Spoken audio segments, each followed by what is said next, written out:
Okay, are you ready? Should we get started? Good evening, everyone. Please get yourself seated quickly, so we'll get started. So welcome to the 7th Arnold Family Public Lecture. This lecture series is made possible by a very generous donation from the Arnold family. I'm pleased to acknowledge Doug Arnold and Carmen Caldeira, representing the family. Please stand up. Thank you.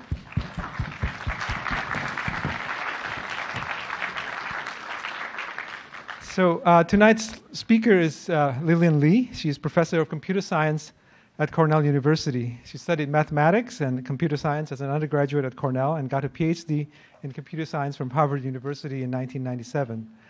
Her main research area is natural language processing. She's something that she'll talk about in today's lecture. She's considered a pioneer in this field. Her contributions have been recognized both in the professional circles as well as in public press. Her awards include the Alfred P. Sloan Research Fellowship in the Association for the Advancement of Artificial Intelligence in 2013. Her work is often mentioned in public press, on NPR, on CBS News, the New York Times, and so on. She currently serves as editor-in-chief of the Transaction of the Association for Computational Linguistics. She's also recognized as an excellent teacher, having won numerous teaching awards at Cornell. I think you'll really enjoyed tonight's presentation, so please welcome Lillian Lee.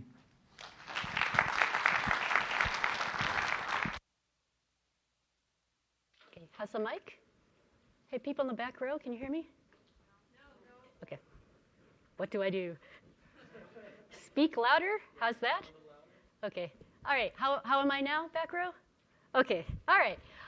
Thank you so much for the invitation. I've really enjoyed my visit. I was actually visited the IMA twice, maybe 10 years ago, and the like. It was really nice to come back. So thank you very much for the invitation. I realize this is an evening lecture, and it's not a time to do intense mathematics. I didn't think that's what you came for. This will be more of a light entertainment talk. I hope that's okay with you. To loosen things up a bit, I'd like to always, and also to get sort of a feel for the audience, I always like to ask you a few questions. Are you ready? Okay. How many of you are fluent in a language other than English? Pretty good. How many of you have taken a class in a so-called foreign language? There's a kind of interesting discrepancy there. Right. Good. So this is good. People are obviously interested in language, or at least you've been forced to take another language. And I have one more question for you, which will be relevant for the talk. How many of you can read Russian? Oh, darn it. There's a rather large fraction. I have this joke set up somewhere in the talk that kind of depends on people not knowing Russian. So you guys are going to be in the know. Just bear with me. Pretend you find it funny. Okay. Laugh at the other people if you like. All right. So let me talk to you a little bit first to set up this talk. I want to say a few words about the dream and the promise of artificial intelligence, of computers exhibiting sort of human-level intelligence. I'm going to start with this slide. The question on this slide that's posed is, why is this man smiling? So you should ask yourself, why should I care? You might care if you knew who that man was. I will now tell you. That's Alan Turing. This photo is taken from the cover of the journal Nature, because it was a very big deal at the centenary of his birth, which was 2011, 2012, and the like. So this cover kind of tells you a little bit about how important this man was. He's really one of the geniuses of the 20th century. So he's known, first of all, among other things, for his contribution to the war effort in World War II, helping decrypt German encrypted messages. That's the reference to his wartime code breaking. He's also known as the father of computer science. As you'll see here, he invented the Turing machine, the concept that's at the heart of every computer today. Not only did he do that, as if that weren't enough for an extra round, he also founded the field of artificial intelligence. So just a really founding intellectual figure of the 20th century. Nature described him as having the mind that, in a handful of papers over a tragically short lifetime, shaped many of the hottest fields in science today. So an important guy for the TLDR. Now, what contributions did he make to artificial intelligence, especially if you think about it, he was making these contributions in the 1950s when there weren't really computers. So how could you have a contribution to artificial intelligence? Well, he sort of set the intellectual foundations. So one thing he's known for is the so-called Turing test. He did not call it the Turing test. He wasn't that kind of guy. So the idea was to say that you could propose a benchmark for describing when artificial intelligence had been achieved by machines. And he didn't propose like a SAT type test or the thing like that. He proposed the following, that a machine could be termed intelligent if it could respond to queries, if it could have a conversation in a manner that is completely indistinguishable from a human being. So the idea was that whatever intelligence is, he's not going to define it, he's going to operationalize it and just say that if you can demonstrate that you have that property by conversing on topics wide-ranging and answering questions fluently, could I ask okay. I don't know, we'll just assume it's just people's heads are passing by the projector, if that's what you're wondering. It's not the spirit of Turing coming by and saying, you're misdescribing my work. Okay, so that's the idea behind the Turing test. I don't know what intelligence is, but I'll know it when I see it, so to speak. This is an idea that has actually pervaded even pop culture. This is a little scene from the movie Blade Runner. You may or may not have seen the movie, but Harrison Ford, whom you know as a different character probably at this point, he's trying to determine if Sean Young is a robot, an android, a replicant. And he does this by interviewing her, asking questions and trying to understand whether her responses correspond to the way a human being would perform. So the idea is even in pop culture that you can tell whether something is a human or human-like by having a natural language, a human language conversation. And Turing actually made a guess that we'd be close to achieving this in about 50 years. And if you do the math, that's about all the math I'm going to actually do today. You'll see that he would think that we're right about here now. I'd mentioned that this idea has sort of pervaded pop culture. I think this scene, which also gives the talk this title, is perhaps the most famous interaction, at least for some of the older folks in the audience, of a human and a computer interacting. So for those of you who haven't seen the movie, let me set it up for you. This is Dave. He's an astronaut. He is outside a spaceship, and he would like to get inside the spaceship. And to do this, he needs to talk to the system computer who's named Hal. So this is Dave, this is Hal. The problem with Hal is that he's actually a homicidal sociopath as well as a computer. So he's not very interested in letting Dave into the spaceship. Okay, so this conversation you have to imagine is a little tense. Dave is saying, open the pod bay doors, Hal, and he's not saying it particularly happily. And Hal famously responds in a very polite, if menacing way, I'm sorry, Dave, I'm afraid I can't do that. Okay. So that's a very human-like interaction they're having, and it's sort of the thing from which I take the title of the talk. Keep this in mind. Okay, so that's science fiction. You think about things like C-3PO, although incredibly baffling. There's something I really don't understand about the Star Wars movies. So you know R2-D2 can understand language, right? But he can't talk. It's like the makers of Star Wars thought the hard part of language was the talking part, like, what? Anyway, so let's not talk about sci-fi now, but let's actually talk about science and engineering. How might we accomplish some of these goals to get computers to be able to achieve sort of human-level performance as demonstrated by being able to have natural and reasonable conversations? So the field of study that's sort of devoted to this prospect is called natural language processing. It also has some other names like human language technologies, but I like natural language processing, or NLP. And the kind of overall goal is to create systems that use human language as input and or as output. So let me list some applications so that you realize it's not just about science fiction movies, but it's actually about helping people do things better. So speech-based interfaces, like talking to Siri or whatever, that's an obvious application of natural language processing. You want to be able to understand what the people are saying and to react appropriately when they ask you to do something. Information retrieval or question answering, you're used to this now because of things like Google, search engines.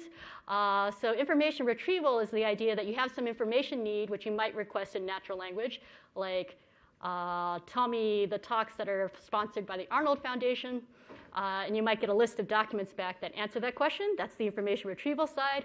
Or a little more advanced than that, you might imagine the system actually tells you the answers to the questions that you have. So rather than give you the 10 blue links that say somewhere in these things is the answer, you might actually have the system go into those documents, figure out what they're about, and pop the answer out.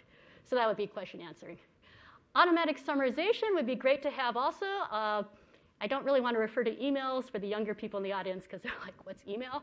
But you might imagine that you have a lot of IMs or whatever it is the young folks use these days, and a lot of it's garbage, but there's some of it that's important. Automatic summarization would be the idea that you could go through these documents or textual things, very technical terms here, and pick out what's important and tell you, okay, of the important things, what's the TLDR? What's the summary, obviously, of the information that you're being overwhelmed with because you get a zillion IMs or many emails and the like. And of course, automatic translation. You have already sort of obliquely referred to this when I asked you guys whether you speak a foreign language or not. You had to take classes, many of you, in order to do that. But wouldn't it be nice if your phone could just translate things for you? Well, would that be nice? We can skip that part, but you can ask that. Anyway, so natural language processing, I think it's a great field in part because it has all these applications that would just make the world a better place. That's the advertising form of this. Also, for me personally, it's a really fun field to work in because it's incredibly interdisciplinary. So I come from a computer science background. Clearly, getting computers to understand language is going to involve some computer science, but also has connections with fields like linguistics and psychology and communication, which I guess you might think is obvious. If we're going to understand things about people and how they talk, we need to talk to people who understand that kind of thing. Actually, more and more, I've been talking to political scientists because they're also interested in how do people understand language? How does it affect their decisions? How does people decide on policy based on what they hear? But also, and I guess relevant to the venue of this talk, natural language processing draws an awful lot on probability and statistics and even things called information theory. This, I think, is probably non-obvious, and I'll try to show you through this talk some of the connections, very, very integral connections between NLP and mathematics. Okay. Now, so in terms of applications, let me again demonstrate where we are in accomplishing these things. So you guys are all familiar with Siri. I have to apologize here. This is not the newest model of the iPhone, obviously. So I'm probably, you might think, what, doesn't she update her slides? It's not that I don't update my slides. It's that I couldn't find an iPhone 6 photo with the font that was big enough for a display. So just deal with it. So here's a picture of Siri having an interaction. The idea would be that you could say to your phone, I'm in the mood for Italian food in North Beach, and Siri, or whatever device you have, this is the kind of thing that happens nowadays, understands that query well enough to understand what the intent is, and then can respond, I found a number of Italian restaurants, to give you the answers. Again, the response seems like the easy part once you've understood the question. So what is the deal with R2-D2? It's just he really bothers me in some sort of deep way. Not that I'm a fan of C-3PO, but he has different problems. All right, but so say that you do have question answering systems now, right? Here's another one that answers much more sophisticated questions. So in 2011, there was a match between human champions at the game show Jeopardy and a computer who was named Watson. So Jeopardy is a quiz show format kind of thing where questions are asked in natural language and the contestants have to answer. No one's calling me on this? It's not questions that are being answered. It's answers that are being questioned. You know Jeopardy? It doesn't really matter, but just to keep the record straight since I'm on tape. So the point was that this computer beat the human Jeopardy champions. Now, if you think about the amount of natural language it has to understand, it first has to understand the questions, and then where does it get the answers from? Actually, so not the internet at the time. Let me clear up some things here. But it is getting the information from natural language documents. Okay. Now, I should clear up some things about the setup, because people were so baffled by the contest that they leapt to some strange conclusions. As follows. So Watson did not have access to the internet at the time.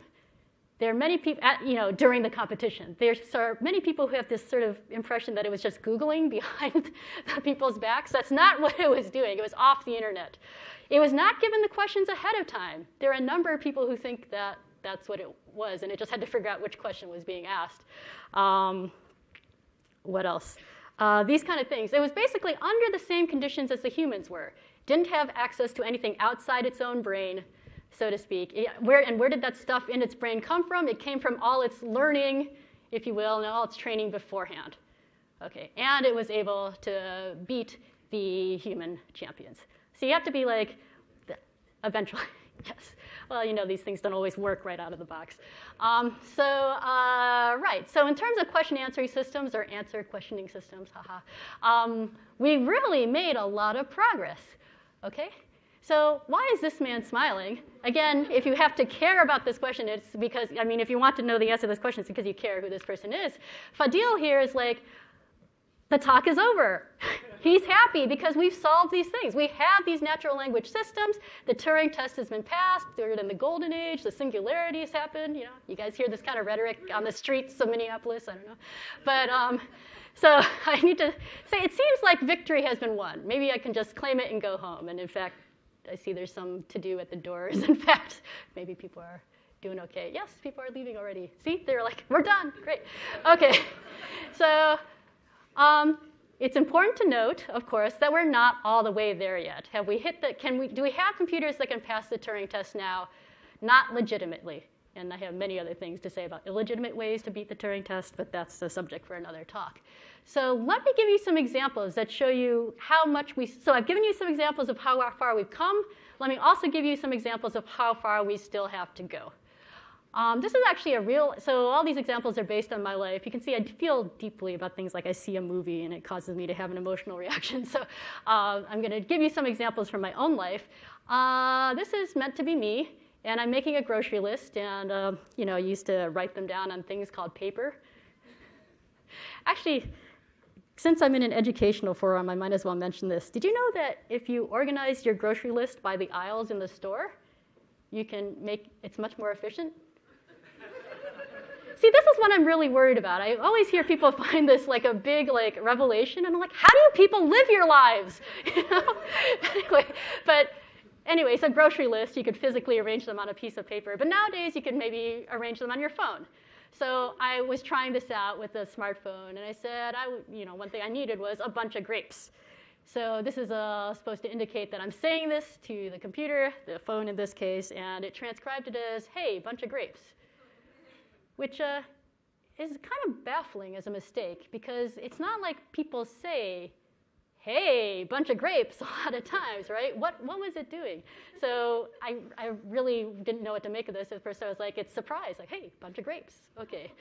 Or it could be that, it's congratulating me, hey, bunch of grapes, good choice, But it seems like a strange mistake to make, especially because it's just not something people would say ordinarily. It's funny to hear it said in certain tones of voice, right?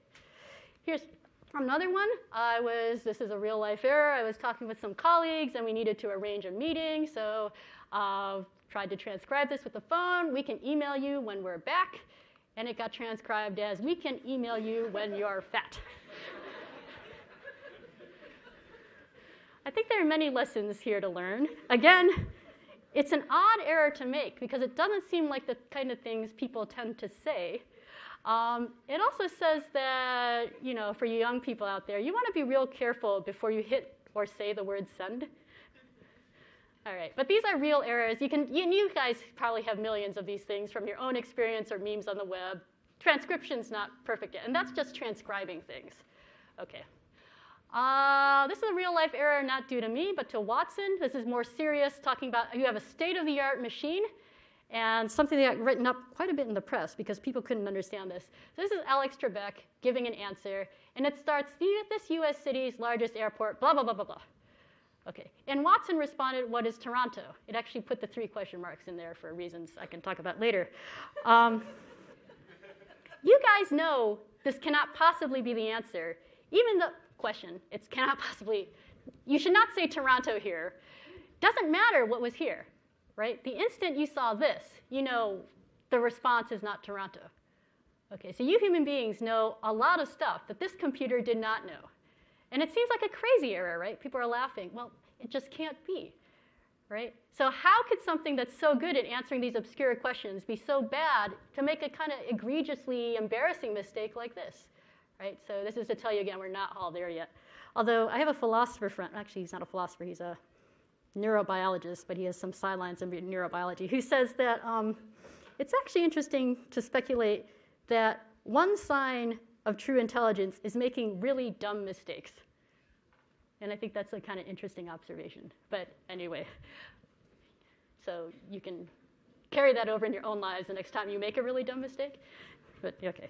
And this is the part where I trip on the stage, of course. But okay, so you see these mistakes are being made even by these state-of-the-art machines that IBM has poured $1 zillion into. Why is understanding language so hard, right? You could see that these are the kind of mistakes that no human being could possibly make. Why are these computers, with all the sophistication that we have to throw at them, making them? So I'd like to demonstrate in the next couple of slides, give you some examples to get you a feeling for how understanding language is hard. I need to give you these examples because it's very hard for us to believe that. We've all been understanding language since we were 2 or something like that. So it's hard to understand what is this problem that seems so natural to us. So let me kind of walk you through some examples to give you, if nothing else, a feeling for how smart you must be in order to understand language, because it's actually quite hard. So this is sort of a classic example, and it demonstrates a problem called ambiguity. So the sentence, list all flights on Monday, you probably know exactly what that means. It means to list all flights on Monday. Nothing to it. But there are actually more than one interpretation to it. So when I said it means this, I was sort of hiding something under the rug. You're probably interpreting that sentence, list all flights as Monday, in a way that's diagrammed in this first line there. If you take the phrase on Monday, the natural reading of this, if you will, is to suppose that on Monday has to do with it's restricting the set of flights. That is, this command means list all the flights that leave on Monday. But there's another perfectly valid reading in some sense, which is this, which is to say that on Monday doesn't have to do with the flights. It has to do with the word list. Oh, this is a typo here. It said, so that says, wait until Monday and then list all the possible flights, which is probably not what you wanted if you call the machine on Tuesday, right? It's going to wait a week and then tell you every single flight that's going on. This sentence could have meant that, right? And you can imagine contexts where that actually makes sense. But the point is that this sentence is ambiguous. And you didn't see that ambiguity at all, probably. You just said, this is what this sentence means. How is a computer supposed to know there's only that reading? And in fact, there are these 2 possible readings, but one of them is sort of the default. How should a machine know that? Okay, so this problem of ambiguity is many sentences don't just mean one thing. And that means something that has to process these sentences has to sort out through all these possible meanings. Does that make sense? Okay. Now you might say, I'm sure at least one of you is thinking this because you're high school students. Nonsense, let's put it politely. There is only one meaning. This is the meaning. This is not a possible meaning. You've just contrived it so that it is possible in some weird alternate universe that this could be a meaning. But really, there aren't possible different meanings to this. Okay, and I will admit this example is a little contrived. So I need to prove to you that there are actually examples in language where this true ambiguity does exist, because it really is a problem that haunts those of us who try to understand natural language. So take this example, retrieve all the local patient files. What's local? Is it the patients or is it the files? Could be either, depending on context. So here I would argue there isn't a default reading. There isn't one meaning to this sentence. There are at least 2 meanings. But it's not possible that local means something like modifying retrieve, right? So there's some sort of analyses that a computer should not get and that we don't get. So you see the problem. There are multiple readings. Some of them are possible, some of them aren't.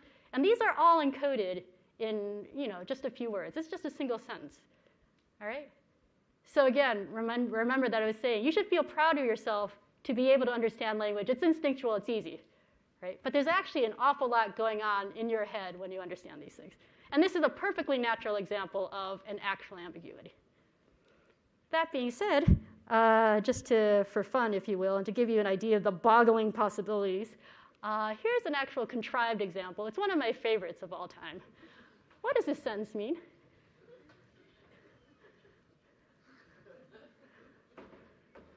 So you see the kind of game we've been playing. It turns out there are a bunch of possible readings here. let's concentrate on the word duck for a second. What does the word duck mean? Well, you're like, of course, I know what the word duck means, but what does it mean? So it could mean physically ducking because potatoes are being thrown at my head for whatever reason, right? There's the verb duck, and then there's the bird duck, and that could mean either one, right? So there's an ambiguity in that single word. What does that mean? Now, let's talk about with the telescope. We can play the same game. Who has the telescope that is with? It could be I have the telescope and I'm doing some seeing. It could be she has a telescope. I saw her duck and she was holding a telescope, I don't know, in self-defense or something. It could be the duck that has a telescope. It's tucked it under its wing, right? Those are all possible meanings. Anybody see more? I have one. Only her? Two. Think harder, Minneapolis. Or just put up your hands, you know. Okay, good, right? The more you start looking into a sentence and more you start realizing, when you kind of realize how many possible ways there are to interpret things. Here's something that someone surprised me with a long time ago. Take the word saw.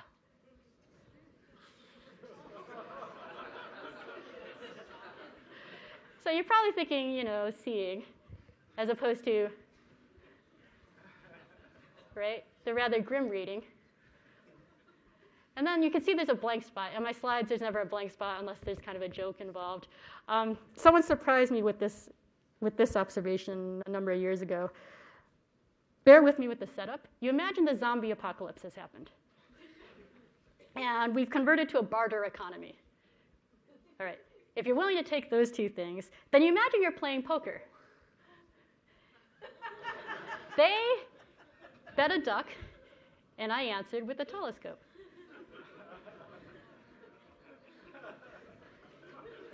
And you can continue with this kind of business here. So many possible readings out of 1, 2, 3, 4, 5, 6, 7. 7 little words, a bazillion possible meanings. Understanding language is hard because there are so many possible things a particular thing might mean.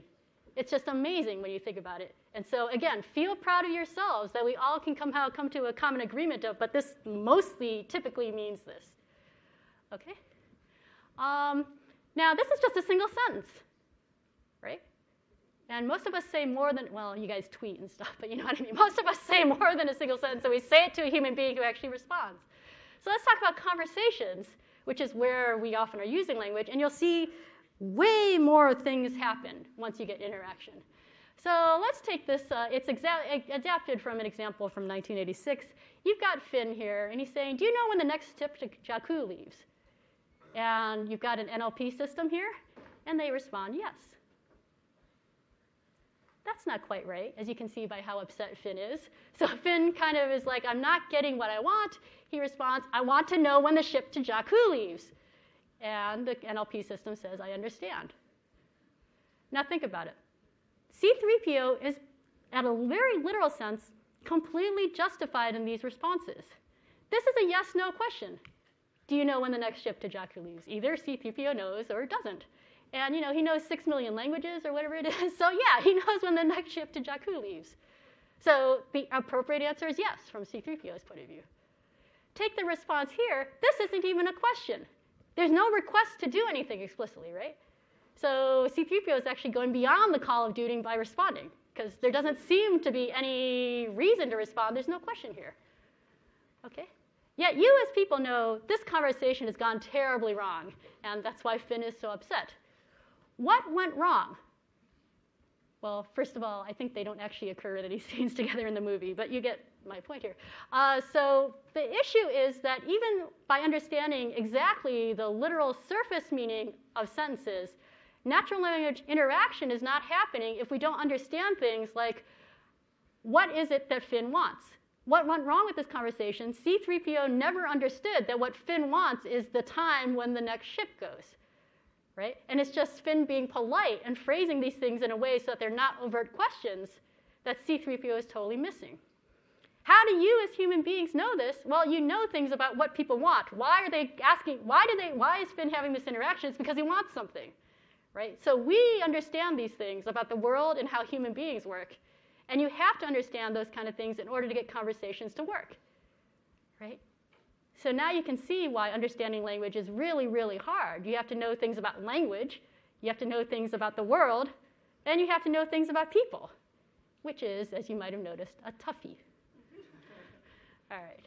So when robots say things like, maybe they're being polite and menacing and all this, and I'm sorry, Dave, I'm afraid I can't do that, we as natural language processing people, when faced with a remark like that, are tempted to say, I'm afraid you might be right.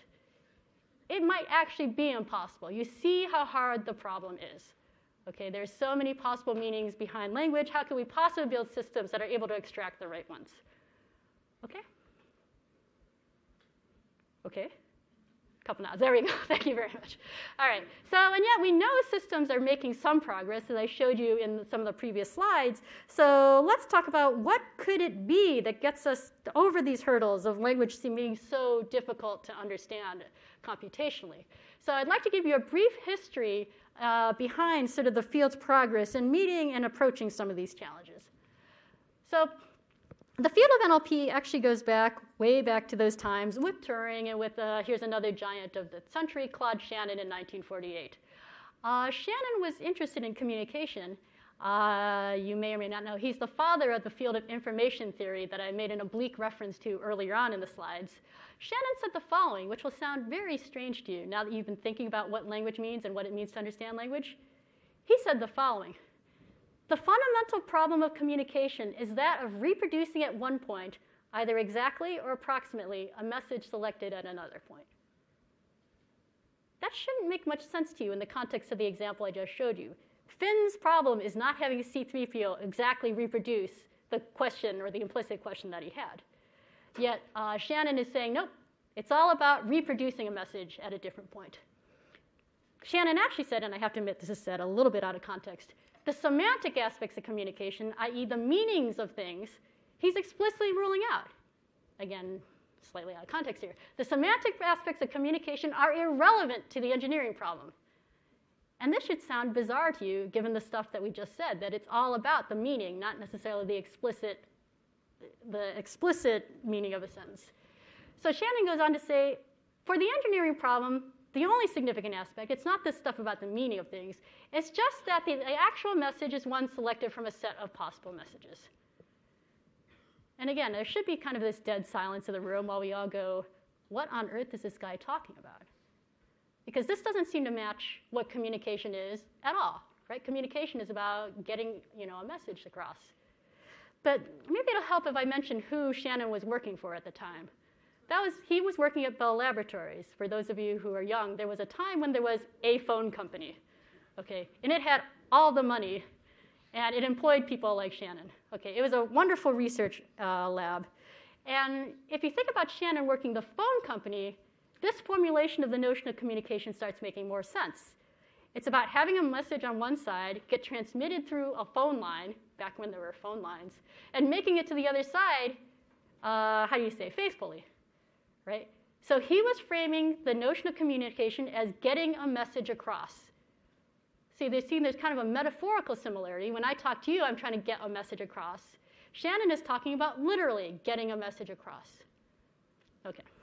Now, again, this may sound weird, but an important thing here is that probability is now showing up in the sense that we're talking about selection from a set. This is where the notion of probability is going to come in. Okay, and this is the first time we've seen it in this talk. So far, we weren't talking about that at all, but this will turn out to be quite important. So let's talk about this notion of a message being selected from a set of possible messages and see how this relates to maybe an idea of probability being useful in understanding language. So you might remember that I mentioned I hope I did, way back in the beginning of the talk, that one of the things Turing did, besides being the father of computer science and AI, for his encore, if you will, although it actually was beforehand, he helped break the German Enigma code. He was decrypting encoded messages. Okay? And when you think about encryption or decryption, you've probably been set these problems sometimes where you have a message that's encoded, and what you do is you try to count the number of symbols, and you take the one that's most frequent, and you go, that must be an E. That's you applying statistics to language. Okay, and so that notion, you can kind of see how you might start thinking, well, counting and probabilities and the like are involved if I'm trying to understand language, particularly if you view language as a foreign language. It's one you don't understand, which is sort of the situation that a natural language processing system is in, right? Good, let me let you ponder that while I take a drink.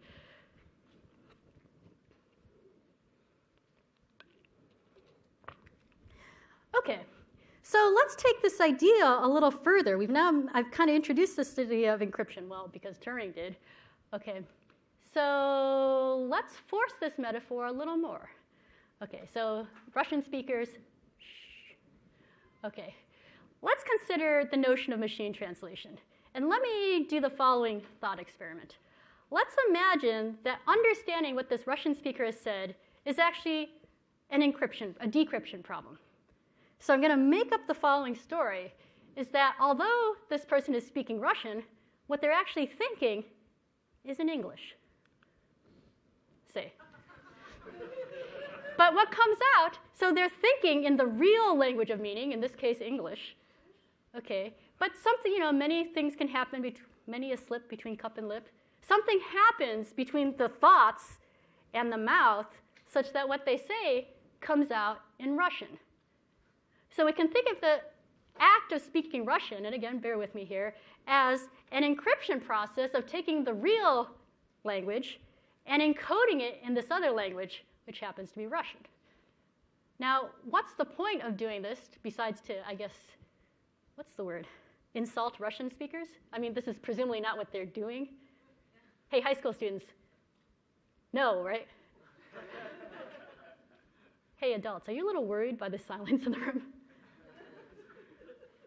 You guys know this isn't true, right? Okay, good, because I've actually run into grade school kids who do believe this is what actually is happening. It's actually very cute, right? Of course, everyone speaks English, and they just accidentally Russian comes out, right? Okay, but what's the gain in applying this incredibly absurd model to language production?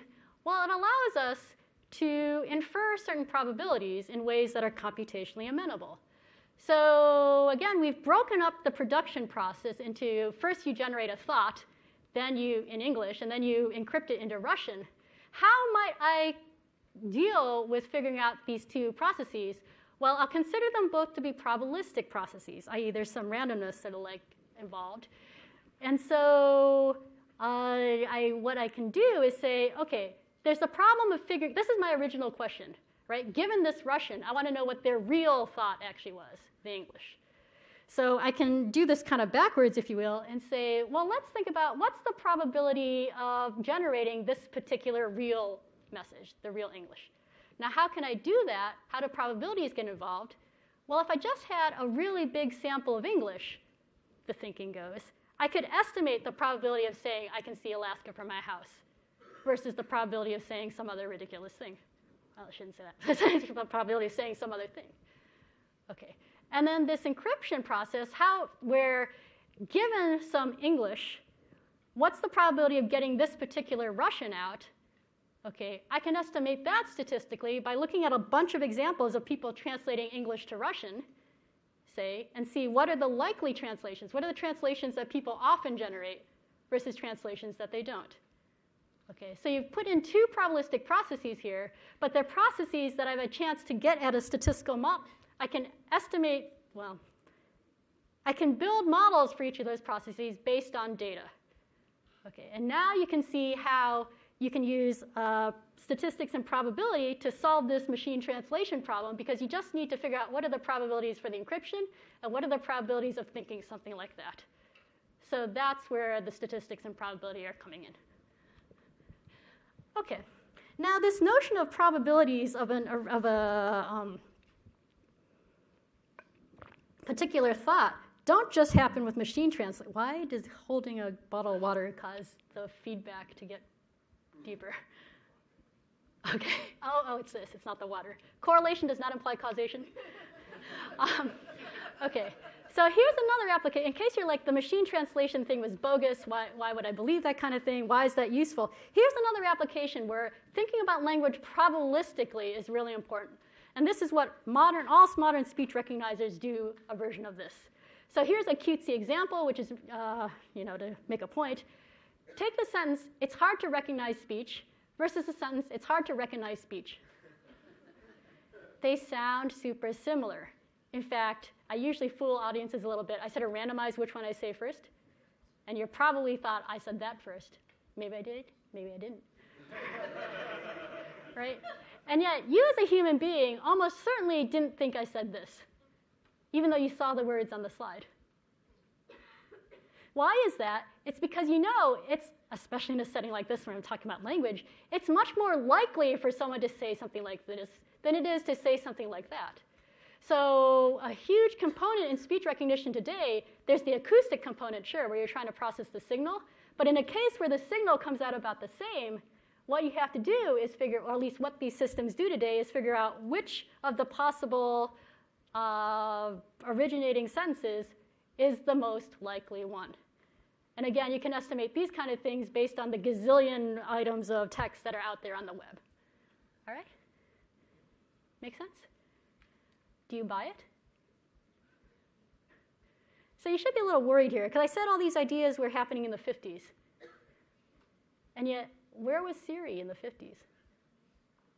So what happened? So many things happened, but among them was this guy named Noam Chomsky happened.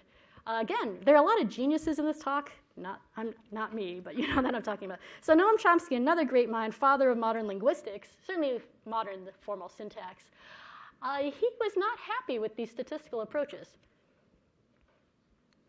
And I think his objection makes a lot of sense. Certainly if people are proposing these models like Russians really speak in English and the like, it seems like he should put up some objection. So Chomsky wanted to say there's no way these statistical or probabilistic approaches can work. And he demonstrated this through the following sort of thought experiment, which I've paraphrased. Consider these two sentence possibilities. Colorless green ideas sleep furiously versus furiously sleep ideas green colorless. Neither of these sentences mean anything, right? And it's not just the sentences, not even any of the two consecutive words mean anything. Things cannot be both colorless and green. Ideas cannot be green, ideas don't sleep, and you can't sleep furiously. Although I've actually tried. Right? None of this sentence makes sense. And none of this sentence makes any sense either. But how come we like that one better than the other one? Right?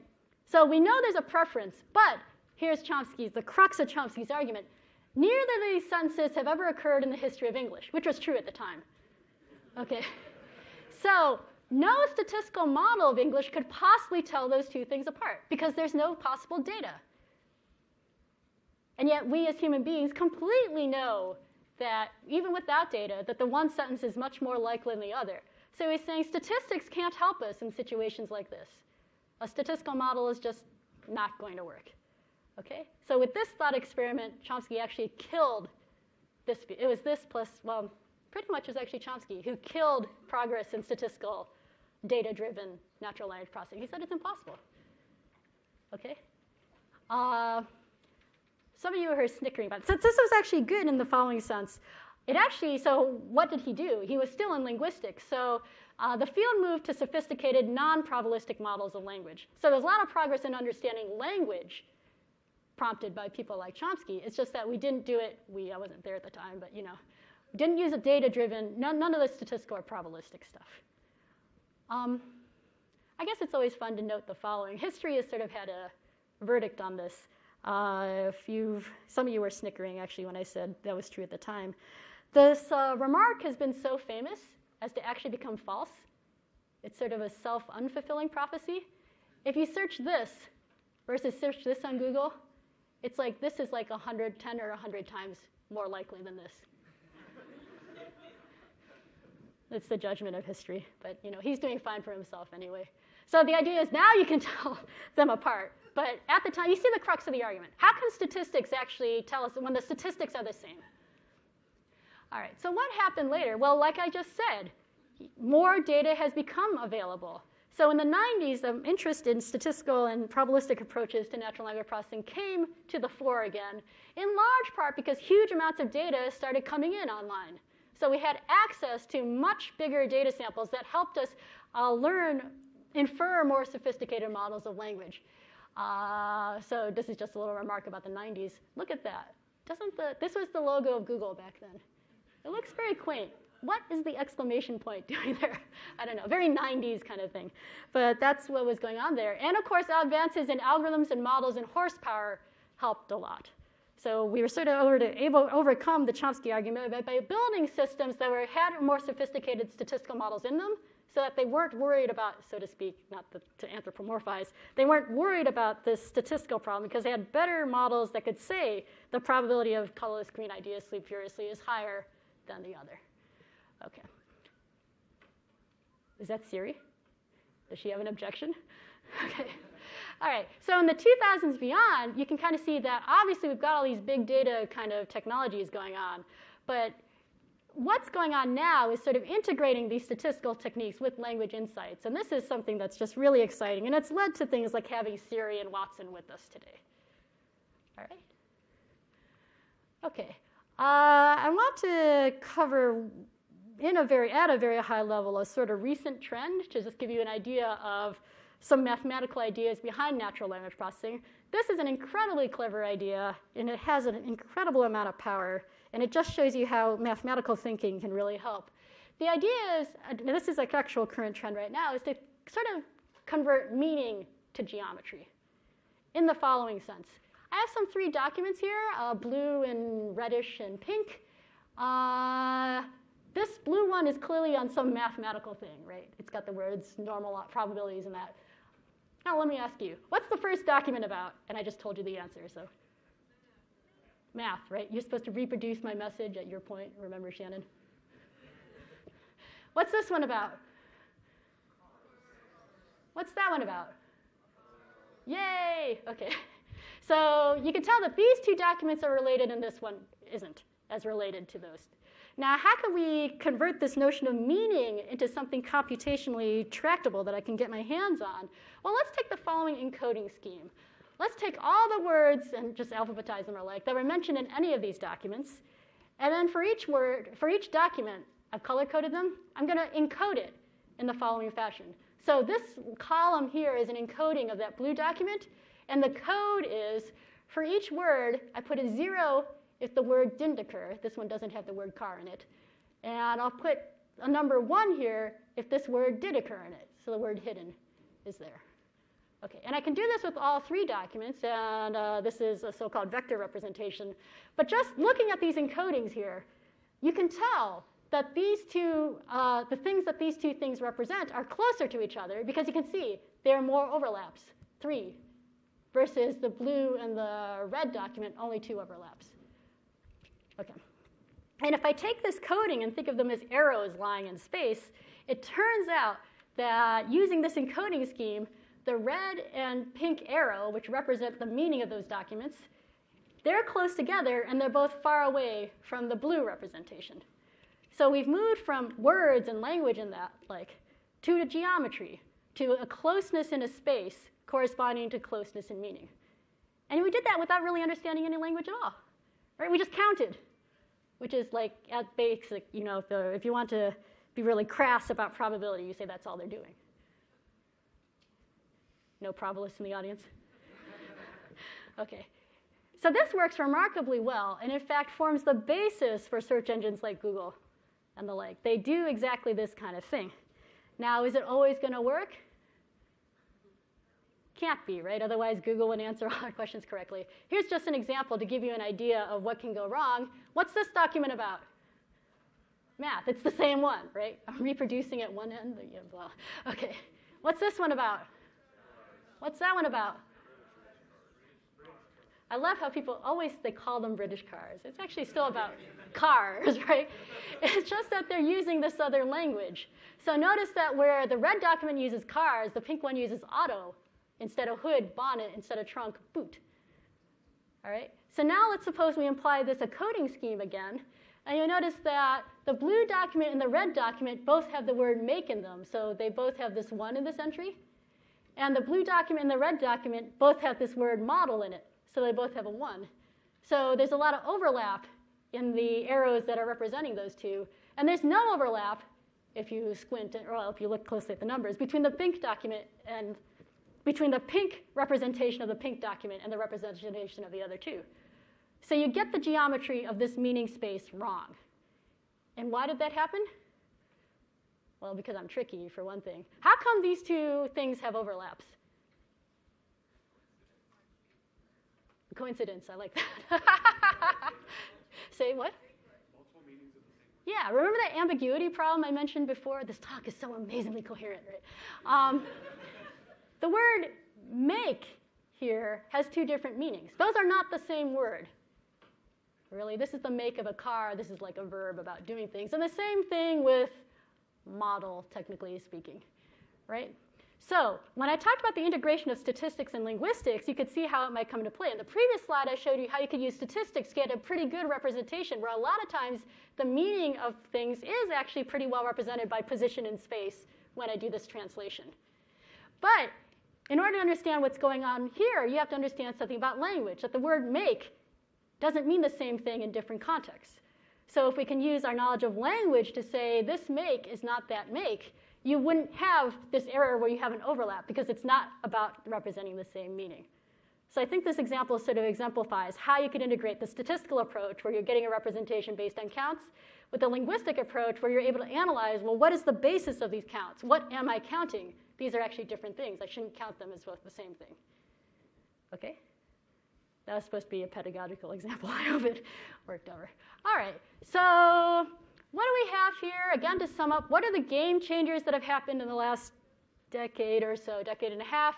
So these data-driven approaches have been super important, right? The fact that we have all this data to drive these approaches, and we have computational advances. And also models of language have really advanced in the last, well, actually over the whole 50 years, but certainly models of language that integrate well with data-driven approaches, putting these two things together, have really led to a lot of the successes that we've had in the field. I'm going to spend really quickly 2 slides on saying that computational analysis of language actually goes beyond just building QA systems or building Siri. I want to also point out that, and this is something I found super exciting about natural language processing, understanding language computationally can help us understand us. And I'll flash through really quickly 2 examples here. So what is this man saying? Here's Johnny. This comes from the movie The Shining. Those of you who are going to be college students, don't watch this movie in a dorm alone. It's a frightening movie, as you can tell. Now, notice that everyone of a certain age remembers very clearly what he's saying. So my colleagues and I had this kind of fun research problem where, like, some phrases from movies are really memorable. People remember that here's Johnny, because he's coming through the door with an axe, in case you're wondering. Other things he said, if he had said, "Arg!" no one would really remember exactly what he said. So the question that I and my colleagues came up with is there anything, so obviously context matters, and whether anyone sees the movie, and whether it's Jack Nicholson or not matter, but is there something in the language that makes something more likely to be memorable than others? So we did a computational analysis of memorable movie quotes versus non-memorable movie quotes, because we're interested in what sticks in people's minds, which is something that political scientists worry about, advertisers worry about, psychologists worry about, and the like. And some interesting findings were things like the things that characterize memorable movie quotes. Again, you use language analysis, but in a statistical way. It turned out that these movie quotes were using unusual word choices, where that's quantified in a probabilistic way. But if you look at the structure or the grammar of these things, they tended to use common part-of-speech patterns.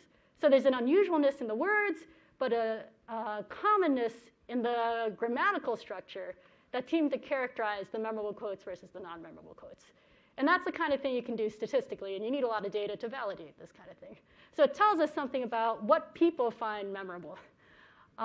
Just for fun, I'll mention this. So for those of you who are looking for even more encouragement to work on this field, number 1, I said it's really practical, right? There are all these applications. Number 2, I said it's fun. It's really interdisciplinary. Number 3, you can get famous. So this study, because it was movie quotes are kind of catchy. We talk about them at cocktail parties. Not that you high school students have been at cocktail parties, but you know what I'm talking about. This study caught on. It went viral, such that we were actually made fun of on the Today Show by Kathy Lee Gifford. And here's another thing here. For young people in the audience, who recognizes who these people are? They're Rhett and Link. They're YouTubers. People who don't know what YouTube is, they're YouTubers. So this is a video that was viewed, at this point, over 2 million times. And my attention was drawn to this because I have a daughter who is younger than I am, obviously. But she watches YouTube, and she was downstairs, and I was upstairs. And she goes, "Hey, they're talking about your paper." So I come down, and there's Rhett and Link. And Rhett is saying, they're talking about our paper. So Rhett is saying, Cornell University. They're always doing research at Cornell. Thank goodness for Cornell University. I think he was being sarcastic.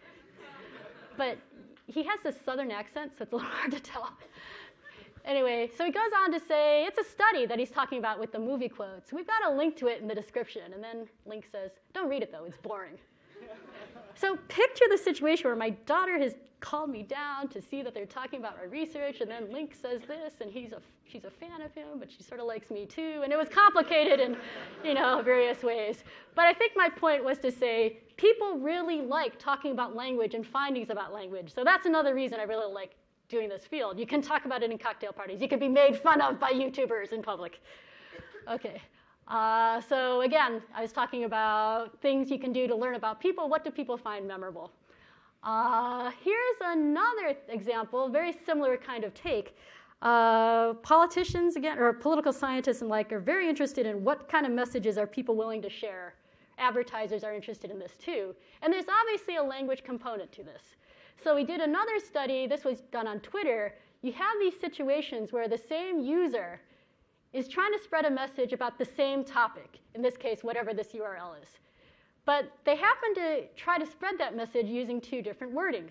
So an obvious question here is, can we computationally discover what kind of phrasings are more likely to be shared by other people? And I should convince you that this isn't the easiest task in the world by asking you. These are two versions of the same tweet. The same person tweeted them. They're talking about the same thing. And my question to you is, do you think this one received more retweets, was shared by more people, or do you think this one was shared by more people, was retweeted more? Okay, so notice the difference. In this one, this person is trying to say, at some point, you've been saved from hunger by our rolling food truck friends. They're trying to pitch it as you were personally helped. In the second version, they're saying food trucks are the epitome of small, independent, local businesses. So this kind of local, small business kind of thing. So this is using language. What kind of, is one framing where it's more about local businesses versus another framing, it's more about you being helped?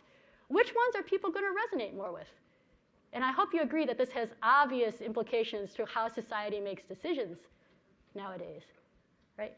So how many of you think the first one was retweeted more? How many of you think the second one was retweeted more? How come everyone is split? Not everyone. I mean, the body is split. It's a hard question, right? And probably those of you who said the top, you're like, what's wrong with you people who said the bottom?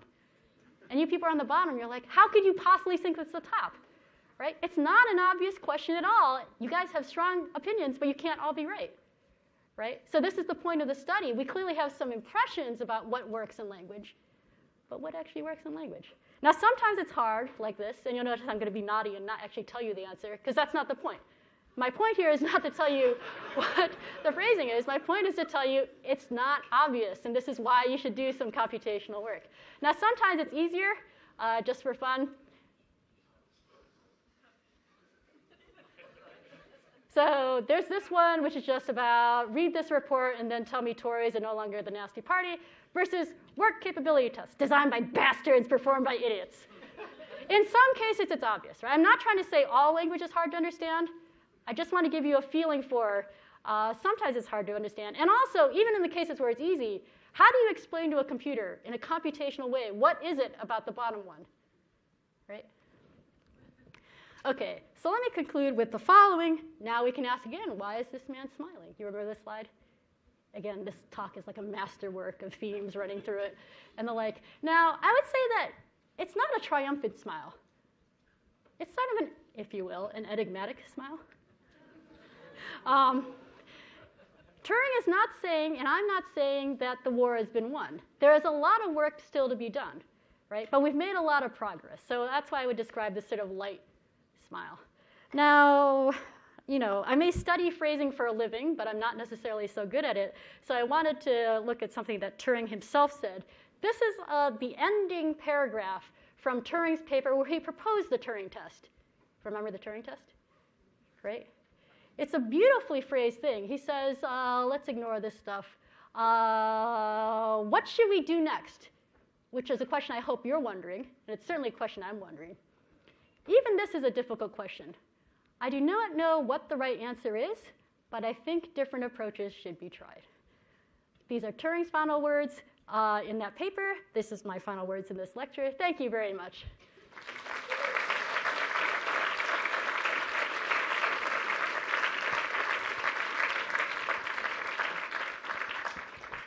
Thank you very much for a wonderful lecture. I think Professor Lee would be happy to answer one or two questions from the audience. There's one down there. Go ahead. Say it out loud. I was wondering, so with the tweets, one of them had a typo in it. Was that on purpose? It says you have. I don't even know where you're looking, but In the first one, it says first one. you have. Yeah, not on purpose. So it's a big data study. So one has to remember that individual cases, there are all those things. But you can actually totally ask the question, do typos actually hurt or not? I'll, again, leave a little cliffhanger here. You can look at the paper, because you can ask. Notice I didn't even notice. So I hope there aren't too many English teachers out there, but you can wonder how much does presentation, close attention matter and the like. But it's not on purpose. At least it's not on my. I wasn't presenting it as having a typo. Right. Another question? Oh, there's one up there. I saw recently that people in places that normally have strong accents, like Boston and the South and Texas, have been altering their speech patterns so that Siri can understand them better. Do you think that humans might change their speech patterns to get rid of ambiguities or things like that? Like, will the computers teach us to speak more clearly? I would first of all say I think it would be a pity. Language, another reason I'm in language is I just find it so fascinating. I think language is a beautiful phenomenon. I like phrasing and wording, as you can see. If it turned out every idea could be expressed in one and only one way, then certainly natural language processing would be easier. You take every single possible thing and what it means, and you just shove them on a hard disk, and you'd be done. Okay, so it would be a sad fact if language turned out that way. As for your question of adaptation, there are some issues with this. I think people obviously will try to get their way, right? And, I don't think people have philosophical things like, I will speak with my French accent to Siri, and by God, you better just live with it and figure it out. Right? Although you guys should realize that if you turn on the individual training system, you have to decide whether you want to do that. There are privacy implications, but they build language models based to you. We have enough data for that. So if you are stubborn, you can stick with it, and Siri will adjust to you. So you don't have to. There's another remark I want to make here, though, is that people often have theories. So take my tweet example. You can see that the top people had a different theory about what works than the bottom people. So when people are talking to computers, you can often see in dialogues with them, they clearly have some model of what the machine is doing. They're often wrong, because most of us are not computer scientists, for better or for worse. And, you may not actually understand what's going on. So people may adapt in ways that are actually making it harder for our algorithms to learn. Okay, so I guess I'm just remarking here rather than answering a question. I do think people will adapt because they do in the end want the machine to do what they want. But that adaptation may not be the right thing to do, especially if you don't have the right model of what it's doing. In fact, you see this with teaching. So I'm teaching intro programming. I'll often be explaining something to a student one way, and if they finally get through to me that they have a different model of what's going on than what I thought, I will change my explanation, right? You have to adapt to what's actually the model going on, and you may not understand it at first. So there are a couple more questions. I have more to say also about the bilingualness of changing accents, but we'll leave that for another time. For the food truck one, can you explain why the bottom one was more attractive towards people?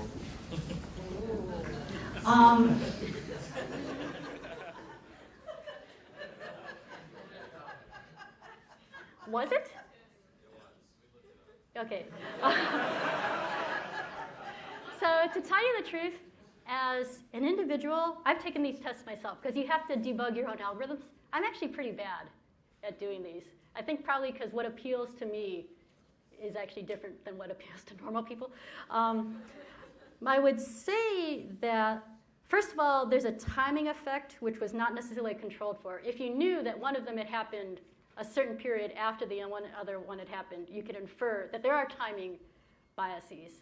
Otherwise, if I wanted to pitch a just so story about it, there are many studies that say people resonate more with sort of social goods than they will with individual goods, at least in doing something like, so remember that retweeting is a public act.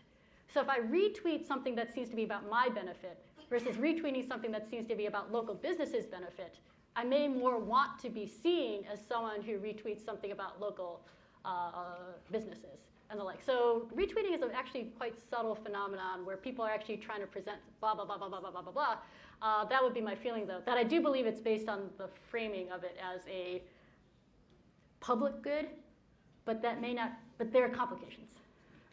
So one last question up there. So like before you even get into the problem of like how everything is like interpreted, how does the computer like interpret just like raw sound and make that into like the data that is like seen in Word? How does it take it and put it down into text? It's actually, in a sense, the same problem. So once you take the speech signal, the audio signal, and it's typically converted into something that is in some ways, to say, discrete. Once you've done that, i.e. you've broken up into something of which there are a finite set of things that represent it, then it's just another language. It uses symbols that are things like, I shouldn't get too technical here, but it uses symbols that are based on the speech signal. But in the end, you can just think of that as a fancy word. It's just in a language you don't understand. And so then the training is exactly, you have all these speech signal examples and their corresponding transcription, and you learn the coding process between speech signal getting converted, well, it's the other way, but you learn the translation, if you will, between the speech words and the English words. So it's all united, which is a great, I don't know, is that a good meta theme? Yes. All right. Let's close on that. Yeah, let's close with that. Thank you so much again.